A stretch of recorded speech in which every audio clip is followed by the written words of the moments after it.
پھر ایک اس میں جو اشعار ہیں کچھ امام سجاد علیہ الصلوۃ والسلام سے، اللہم صلی علی محمد وآلہ،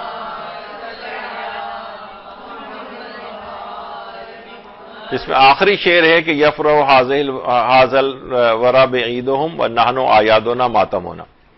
کہ امام سجاد نے فرمائے ہماری عیدیں ہی ہمارا ماتم ہے۔ بحار الانوار میں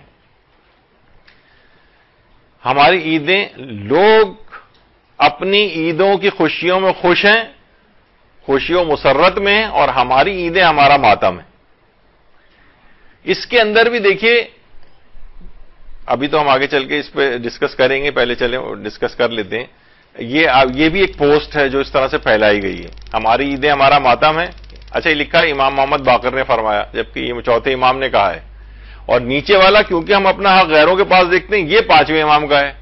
تو یہ دو چیزیں مکس کر کے، یعنی جو اس قسم کی پوسٹیں بناتا ہے وہ عقل سے یا حدیثوں ان سے بالکل عاری ہوتا ہے، وہ یعنی مکس اپ کر کے کسی کا نام کسی کے ساتھ، کسی کا کسی کے ساتھ، دو چیزوں کو، دو الگ الگ حدیثوں کو جوڑ کے ایک بنا دیا اس نے۔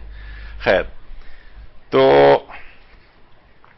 اچھا، یہ جو روایت ہے کہ ہماری عیدیں ہمارا ماتم، یہ مناقب آل ابی طالب جو علامہ ابن شہر آشوب کی کتاب ہے،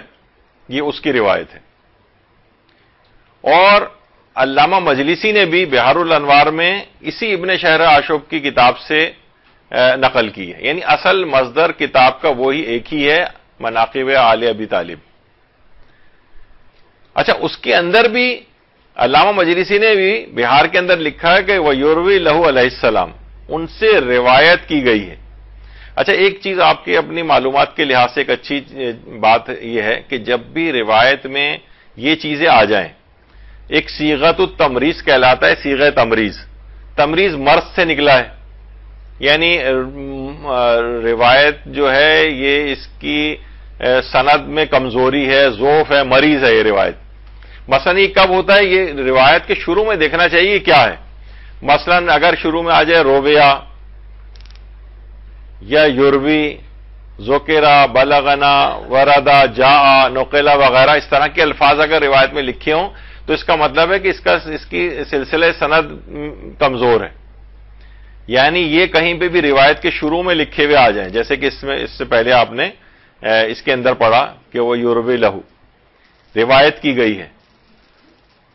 ذکر کیا گیا ہے، یہ بات ہم تک پہنچی ہے، یہ بات وارد ہوئی ہے، یہ بات آئی ہے، یہ بات نقل ہوئی ہے، اس کے معنی یہ ہیں کہ یہ روایت ضعیف ہے، اس کے سلسلے سند ہی یا تو نہیں ہے، یا سلسلہ سند اتنا کمزور ہے کہ اس کو لکھنے والے نے نقل ہی نہیں کیا ہے۔ اچھا، بعض اوقات علماء یہ بھی کہتے ہیں کہ بعض اوقات سلسلہ سند ٹھیک بھی ہوتا ہے، اور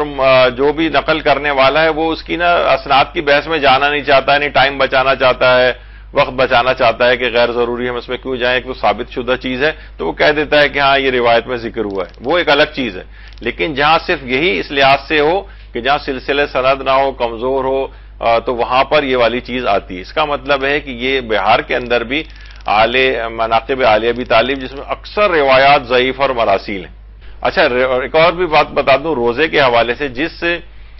روایت کا آپ کو پتہ نہ ہو کہ پتہ نہیں یہ روایت ضعیف ہے یا نہیں ہے، تو اس میں کچھ جملوں کا یا باتوں کا اضافہ کر دیا جائے۔ مثلا آپ یہ کہیں روایت میں یہ آیا ہے، اور پھر چاہے وہ بعد میں پتہ چلے کہ روایت ضعیف بھی ہے، تب بھی آپ کے روزے پر فرق نہیں پڑے گا۔ یعنی اگر آپ یہ کہہ دیں کہ یہ روایت میں آیا ہے، یا کتاب کا حوالہ دے دیں،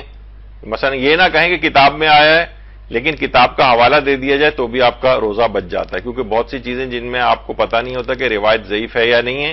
اس کو آپ بیان نہیں کر سکتے۔ بہت سے علماء جیسے آغا خوئی تھوڑا سا اس میں سختی کے بھی قائل تھے، لیکن آغا سستانی فرماتے ہیں کہ روایت میں اگر اس طرح سے نقل کر دیا جائے، کتاب کا حوالہ دے دیں، عالم کا حوالہ دے دیں، یا رویہ کہہ دیں اس سے پہلے، تو وہ پھر آپ کا روزہ بچ جاتا ہے۔ تو بہرحال یہاں پر یہ ہے کہ اس کا مطلب ہے کہ اس روایت پہلے سے یہ ہماری عیدیں ہمارا ماتم ہے، تو یہ جو ہے ہماری عید ماتم، یہ اس لحاظ سے وہی والی بات ہے کہ ہم جب ان کا دیکھتے ہیں، ہم دوسری روایات میں بھی آیا کہ ہمارا حق جو ہے غیروں کے ہاتھ میں چلا گیا ہے، تو اس لحاظ سے اس بات کو ذکر کیا۔ اچھا، لیکن اس کے اندر ایک اور مسئلہ کیا ہے کہ اعیادنا ماتمونا، ہماری عیدیں ہمارا ماتم ہے، اچھا یہ کسی بھی اضافت یا تخصیص کے بغیر استعمال ہوا ہے. اگر ہم اس روایت کو بالفرض سند کی بحث میں نہ جائیں، مان لیں گے روایت صحیح بھی ہے، تب بھی اس کے اندر صرف اس میں یہ نہیں آیا کہ عید الفطر اور عید الاضحیٰ ایسے کوئی چیز استعمال نہیں ہوئی. اس کا مطلب ہے جتنی بھی عیدیں ہیں یہ سب ہمارا ماتم ہے، یا دوسرے الفاظ میں کہا جائے کہ ہماری خوشیاں ہی ہمارا ماتم ہے، یعنی ایک لحاظ سے. تو اس کا مطلب یہ ہوا کہ پھر تو آپ کے پاس نہ عید غدیر رہے گی اگر آپ اس کو مانیں، نہ آپ کے پاس عید مباہلہ رہے گی، نہ آپ کے پاس کوئی اور خوشی کے ایام رہیں گے، نہ پھر آپ 13 رجب کو جشن منا سکتے ہیں، نہ 3 شعبان کو منا سکتے ہیں، نہ مثلا 15 شعبان کو منا سکتے ہیں. یعنی آپ کے کوئی خوشی رہے گی ہی نہیں، کیونکہ پھر آپ کہیں نہیں صرف عید کو نہیں ہم منائیں گے. تو یہاں تو آیا دو نہ ہے،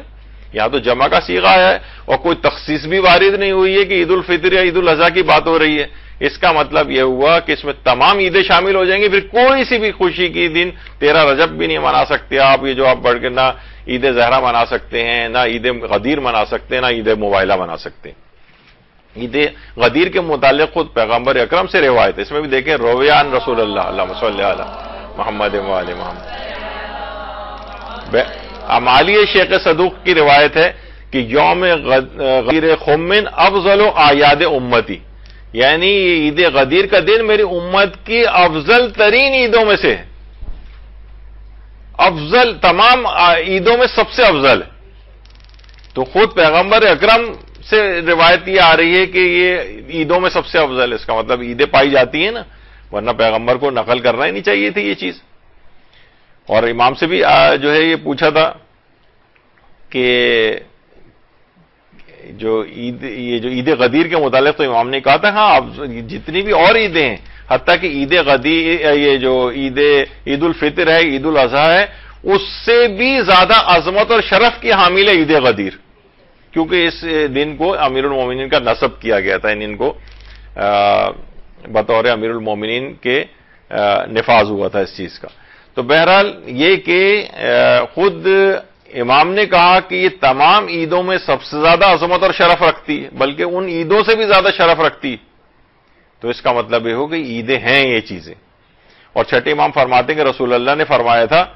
کہ یوم درود بھیجیے اللہم صلی علی محمد و آل محمد،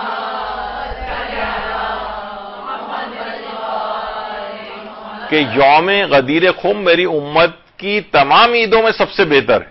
اور یہ وہ دن ہے جب اللہ نے مجھے اپنے بھائی علی ابن ابی طالب کو رہنما امت مقرر کرنے کا حکم دیا ہے تاکہ لوگ میرے بعد ان سے ہدایت حاصل کر سکیں. یعنی یوم عید غدیر میری امت کی تمام عیدوں میں سب سے بہتر ہے.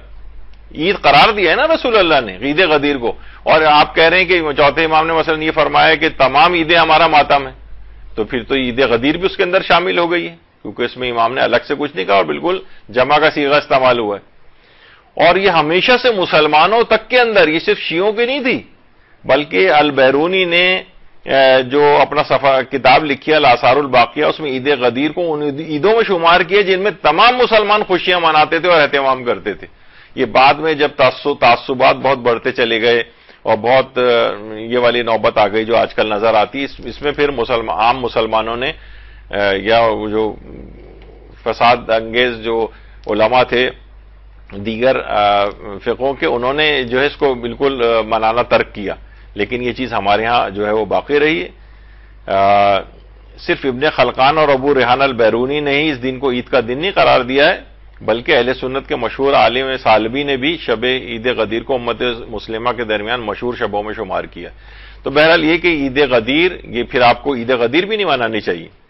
اور آیت اللہ سیستانی فرماتے ہیں کہ عید الفطر سے بھی زیادہ بافضیلت عید غدیر کا دن ہے، اور بلکہ فرماتے ہیں کہ یعنی رسول اللہ کی عید مبعث کے بعد تمام عیدوں میں سب سے افضل عید غدیر، یعنی عید الفطر سے زیادہ بافضیلت عید غدیر ہے. لیکن عید مبعث کے بعد اکثر جب یہ چیز ہم پیش کرتے ہیں تو لوگ کہتے ہیں نہیں عید مبعث سے بھی زیادہ عید غدیر افضل ہے، جبکہ ایسا نہیں. رسول اللہ کا مبعوث برسالت ہونا یہ بھی بہت بڑی عیدوں میں سے ہے، اور اس عید کے بعد سب سے بڑی عید جو ہے عید غدیر کو قرار دیا گیا ہے.